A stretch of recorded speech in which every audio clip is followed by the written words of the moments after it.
Et salut les petits cailloux! Maintenant que les caissons ont le ventre bien rempli, faut resserrer la ceinture avant que la Watt comprenne la théorie de la gravité.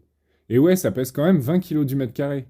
Pour ça, on a fait le choix d'installer des panneaux de contreplaqué résineux qui resteront apparents, et autant te dire que vu la hauteur du plafond, le temps gagné, il est pas négligeable. Malheureusement, on n'a pas encore gagné au loto et on a dû trouver quelques sources d'économie.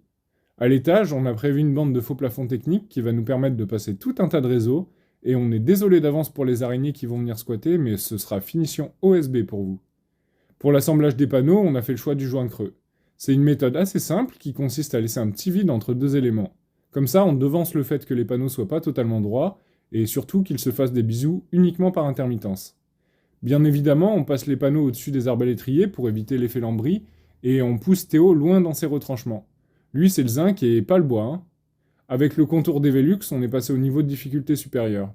On a commencé par couvrir le sol de dessin pour expliquer à Louis ce qu'on allait faire, et après ça, il a pu mesurer, remesurer, puis re-remesurer, pour finalement se dire que ça valait pas le coup de se prendre la tête et qu'il allait se lancer dans la création de mobilier.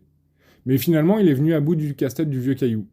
On a pu s'occuper de finir les rampants, et pour la première fois dans cette belle aventure, enfin apprécier quelque chose de totalement terminé. Rassurez-nous, vous êtes d'accord, pas de peinture, on garde ça tel quel.